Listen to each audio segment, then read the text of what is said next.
Hello दोस्तों, एक बार फिर से आपके अपने यूट्यूब चैनल डीएलएड नॉलेज में स्वागत है। हम इस वीडियो में डीएलएड प्रथम सेमेस्टर का प्रथम प्रश्न पत्र बाल विकास से अति लघु उत्तरीय प्रश्न लेकर आए हुए हैं, जो एग्जैक्ट परीक्षा में यही आते हैं। ठीक है, आपको ये क्वेश्चन बहुत ही मज़ेदार लगेंगे। चलिए चलते हैं अपने पहले क्वेश्चन की तरफ। हमारा जो पहला क्वेश्चन है वह है कि बालकों में कल्पना शक्ति का विकास कैसे कर सकते हैं। ऐसे क्वेश्चन आते हैं बहुविकल्पी में। ठीक है, तो आपको क्या क्या करना है, तो इसका सही जवाब हो जाएगा भाषा ज्ञान का विकास करके। अगर हमें कल्पना शक्ति का विकास करना है तो उसके अंदर भाषा का विकास करना पड़ेगा, और इसके लिए हम उसे कहानियाँ सुना सकते हैं, कथाएं सुना सकते हैं। तो कहानी और कथा और भाषा का विकास करके हम बच्चों के अंदर कल्पना शक्ति का विकास कर सकते हैं। ठीक है, इम्पोर्टेंट क्वेश्चन है। आई होप कि आपको बहुत पसंद भी आएगा। ठीक है, तो चलते हैं अगले क्वेश्चन की तरफ। अगला जो हमारे पास प्रश्न है वह है कि थार्नाइक ने कितने मुख्य नियम दिए। ये बहुविकल्पी में भी आते हैं, तो आपको लिख देना है कि थार्नाइक ने मुख्य 3 नियम दिए हैं। ठीक है, यहाँ पे लिखा भी हुआ कि थार्नाइक ने मुख्य 3 नियम बताए हैं। वो कौन कौन से नियम हैं? वह नियम है अभ्यास का नियम है, तत्परता का नियम है, प्रभाव का नियम। तो यहाँ पे 2 क्वेश्चन आपके बन गए। एक तो ऑप्शनल के लिए 3 पे टिक लगा देना है, और एक अगर अति लघु उत्तरीय में आता है तीनों का नाम लिख देना, अभ्यास, तत्परता, प्रभाव। ठीक है, आगे बढ़ते हैं कि अधिगम। अगला जो हमारा प्रश्न है कि अधिगम की 2 प्रभावशाली विधियां कौन सी हैं। मतलब कि अधिगम में क्या होता है? सीखना। तो सीखने का 2 प्रभावशाली विधि आपको बताना है।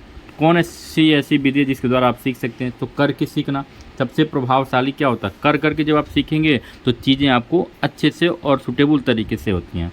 अनुकरण देखकर सीखना, एक तो आप दूसरे को देख के सीखते हैं, या तो खुद को स्वयं करके सीखते हैं। तो 2 विधि हो गया, खुद करके सीखना या फिर दूसरे को देखकर सीखना। तो 2 प्रभावशाली विधियां हो गई यहाँ पे। ठीक है, ये दोनों आप लिख सकते हैं। अगले प्रश्न की ओर बढ़ते हैं। अगला जो हमारा प्रश्न है कि रुचि एवं ध्यान में संबंध बताइए। तो अब देखिए, रुचि और ध्यान 2 शब्द हैं और दोनों अलग अलग हैं, और एक दूसरे से ये एकदम मिलते जुलते हैं। रुचि तथा ध्यान एक सिक्के के 2 पहलू हैं, एक के अभाव में दूसरा नहीं हो सकता। देखिए, जब आप ध्यान लगाएंगे, रुचि लगाएंगे, तभी ध्यान होगा, और ध्यान लगाएंगे तभी जाके आपको रुचि पैदा हो। क्योंकि किसी कार्य को हम ध्यानपूर्वक तभी कर सकते जब उस कार्य में हमारी रुचि होगा। ठीक है, तो हमें हमारे कार्य में रुचि रहेगा तभी तो हम उस पर ध्यान लगाते हैं। मतलब जिसको इंटरेस्ट बोलते हैं। जैसे आप कोई, अगर आप बाल विकास पढ़ रहे हैं तो अगर आपको इसमें इंटरेस्ट आ रहा है तो आप इसको पढ़ेंगे, नहीं इंटरेस्ट आ रहा है तो नहीं पढ़ेंगे। तो यही है रुचि एवं ध्यान। तो आप लिख देंगे कि ये एक सिक्के के 2 पहलू हैं, एक के बिना दूसरा संभव है, दूसरे के बिना पहला संभव नहीं है। ठीक है, इस तरह आप लिख सकते हैं।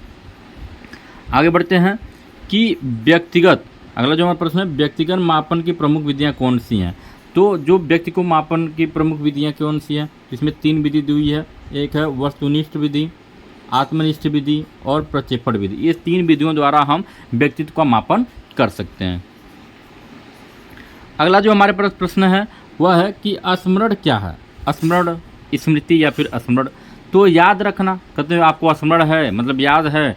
तो सामान्य तौर पर स्मृति का अर्थ होता है याद रखना। किसी भी चीज़ को जब हम याद रखते हैं तो उसी को तो हम स्मरण कहते हैं। स्मरण में याद रखना। एक वैज्ञानिक, मनोवैज्ञानिक थे जिसका नाम था वुडवर्थ, उन्होंने कहा था जो बात पहले सीखी जा चुकी है उसको याद रखना ही स्मृति कहलाती है। जैसे आपने आज पढ़ा, अगर ये परीक्षा तक आपको याद रहता है तो आपकी स्मृति ठीक है, मतलब वही तो स्मृति है। तो याद करना ही क्या है? स्मृति है। सिंपल तरीका आप एक शब्दों में लिख देंगे, आपको नहीं कुछ समझ में आएगा। तो यही सारी चीज़ें आप ये भी लिख सकते हैं कि समान तौर पर स्मृति का अर्थ होता है याद करना। ठीक है, आगे बढ़ते हैं कि अगला जो हमारे पास प्रश्न है वह है कि वृद्धि एवं विकास से संबंधित किन्हीं 2 कारकों के नाम लिखिए। वृद्धि क्या है और विकास क्या है? तो आपको पता है कि वृद्धि जीवन पर्यंत नहीं चलती, लेकिन विकास जीवन पर्यंत चलता रहता है। तो वृद्धि एवं विकास में संबंध 2 प्रमुख कारक हैं। तो एक तो बालक का भोजन और एक लैंगिक अंतर। ये 2 आपको लिख देना है। अगले जो हमारे पास प्रश्न है वह है कि चिंतन क्या है। जो हम लोग चिंतन करते हैं, तो आमतौर पर चिंतन को सीखना कहते हैं। चिंतन व्यक्ति का प्रतीकात्मक व्यवहार है। चिंतन के विकास से बच्चों में करके सीखने की क्रिया जागृत करना अत्यंत आवश्यक है। ठीक है, आप बच्चों के अंदर एक जागृति उत्पन्न कर सकते हैं। तो एक मनोवैज्ञानिक थे गिलफोर्ड, उन्होंने सिंपल भाषा में कह दिया कि चिंतन प्रतीकात्मक व्यवहार है, ये सभी प्रतिस्थापन से संबंधित है। ठीक है, अगला जो हमारे पास प्रश्न है वह है कल्पना क्या है, जो हम लोग कल्पना करते हैं, कल्पना शक्ति, कल्पना क्या है। तो ये भी हमारे मैकडूगल के अनुसार कल्पना दूरस्थ वस्तुओं के संबंध का चिंतन। जैसे कोई चीज़ हमारे पास नहीं है, हम उसको सोच रहे हैं, मतलब दूरस्थ वस्तु और उसके बारे में सोचना ही क्या है, चिंतन करना ही क्या है, कल्पना करना है। जैसे जैसे बालक में भाषा ज्ञान होता है, कल्पना शक्ति उसकी बढ़ती जाती है। जैसे हम लोग कल्पना करते काश हमारे पास ये होता, काश हम ये हो जाते, तो यही क्या है, कल्पना है। वह वस्तु हमारे पास नहीं है, दूरस्थ है, लेकिन हम उसकी कल्पना कर रहे हैं। ठीक है। अगला जो हमारे पास प्रश्न है वह है कि जब बालक किसी तथ्य कार्य को दूसरे बालक के तथ्य कार्य को देखकर उसकी तरह सीखता है तो सीखने की कौन सी विधि कहलाती है? तो निरीक्षण विधि। कौन सा विधि कहलाती है? निरीक्षण विधि। देखकर सीखना क्या कहलाता है? निरीक्षण विधि कहलाता है। अगला जो हमारे पास प्रश्न है वह है कि अन्य बातों के समान होने पर बालक कई बार अभ्यास करते करते कई चीज़ सीख ले तो सीखने की यह विधि थांडाई की किस विधि के अंतर्गत आता है? जैसे आप सीख रहे हो और चीज़ें आप सीख ले रहे हो उसके साथ साथ, तो प्रयत्न भूल विधि कहलाता है। ठीक है। ये क्वेश्चन एग्जाम में बड़े क्वेश्चन के तौर पे पूछता है, याद रखिएगा। ये क्वेश्चन जो है आपको मूर्ख बनाने के लिए खूब बड़ा सा पूछेगा, लेकिन इसका सवाल बहुत ही सिंपल होता है। ध्यान से देखेंगे आप कि जब एक कुत्ते के सामने पहली घंटी बजाई जाती है और उसी के सामने भोजन का टुकड़ा दिया जाता है और कुत्ता लार स्रावित करता है, यह प्रक्रिया कई बार होने के बाद प्रयोगकर्ता द्वारा घंटी बजाने के बिना भोजन दिए कुत्ते द्वारा लार स्रावित करना किसके और कौन सी सिद्धांत के अंतर्गत आता है? जैसे आपने किसी कुत्ते को बार बार आप रोटी दे रहे हो, घंटी बजा रहे हो, और एक बार रोटी नहीं भी दे रहे हो फिर भी घंटी बजा रहे हो, तब उसके घंटी सुनते ही उसके अंदर लार स्रावित होने लगेगा। तो ये किस प्रक्रिया के अंतर्गत आता है? तो संबंध प्रक्रिया का सिद्धांत पावलोव के अनुसार आता है। ठीक है, ये याद रखिएगा। बस ये थोड़ा सा आंसर आपको लिखना है। ठीक है, आगे बढ़ते हैं कि जीन पियाजे ने बालक के संज्ञानात्मक विकास के अंतर्गत अनुकूलन क्रिया का विभाजन किन दो उप प्रक्रियाओं में किया है? तो एक तो आत्मसात्करण और एक होता व्यवस्थापन। ये दो प्रक्रियाओं में किया है, ये इसको याद रखिएगा। ठीक है। अगला जो हमारे पास प्रश्न है वह है कि जीन पियाजे द्वारा प्रतिपादित बालक के संज्ञानात्मक विकास से संबंधित तीसरी अवस्था क्या कहलाती है? तो मूर्त संक्रिया काल कहलाती है, ये याद रखिएगा। ठीक है, आगे बढ़ते हैं कि बालक के संवेगात्मक विकास से संबंधित विकासमत सिद्धांत का प्रतिपादन किसने किया था? तो जीन पियाजे ने किया था। विकासात्मक सिद्धांत का प्रतिपादन जब भी पूछेगा तो जीन पियाजे का नाम आप याद रखिएगा। अगला हमारे पास जो प्रश्न है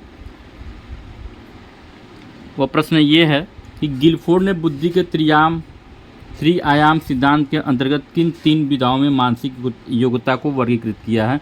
तो तीन विधाएं उन्होंने दिया था। पहला विषय वस्तु, संक्रिया और उत्पाद। ये तीन विषय वस्तु उन्होंने दिया था, तो ये आपको याद रखना गिलफोर्ड के अनुसार। अगला जो हमारे प्रश्न है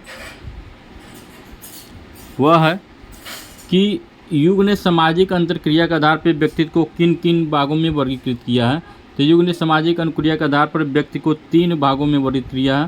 पहला अंतर्मुखी, दूसरा बहिर्मुखी और उभयमुखी। ये तीन याद रखना, अंदर, बहिर्मुखी, उभयमुखी। ये तीन तरह के आपको याद रखना है। ठीक है। अगला जो प्रश्न हमारे पास वह है कि वह मानसिक प्रक्रिया जिसमें संगठित और व्यवस्थित रूप में चिंतन किया जाता है क्या कहलाता है? तो वह मानसिक प्रक्रिया जिसमें हम संगठित एवं व्यवस्थित रूपों को में चिंतन करते हैं तर्क कहलाता है। मतलब सही तरीके से चिंतन करना, तर्क करना, वही क्या है? तर्क कहलाता है। उसको हम चिंता तो कहेंगे नहीं, मतलब हम किस चीज़ के लिए चिंतन करते हैं सही दिशा में और संगठित तरीके से, तो कहलाएगा तर्क कहलाएगा, चिंतन नहीं कहलाएगा। ठीक है, तो आगे बढ़ते हैं कि बालक विकास के अंतर्गत बाल्यावस्था की अवधि कौन सी मानी जाती है? तो बाल्यावस्था 6 से 14 वर्ष तक मानी जाती है। शिक्षाविदों ने इस प्रारंभिक विद्यालय की आयु कहा, मतलब 6 से 12 वर्ष तक के जो बच्चे होते हैं उनको हम बाल्य अवस्था के अंतर्गत कह सकते हैं। ठीक है। अगला जो हमारे पास प्रश्न है वह है कि जीन पियाजे ने बालक के संज्ञानात्मक विकास की किन दो प्रक्रियाओं को वर्णन किया है? तो दो प्रक्रियाओं को उन्होंने वर्णन किया है, सेंसरी मोटर स्टेज और प्री ऑपरेशनल स्टेज, मतलब संवेदी पेशी अवस्था और पूर्व संक्रियात्मक अवस्था। तो इस तरह के क्वेश्चन आपके एग्जाम में आते हैं। वीडियो कैसा लगा कमेंट करके जरूर बताएं। मिलते हैं अगले वीडियो में, तब तक के लिए नमस्कार, जय हिंद।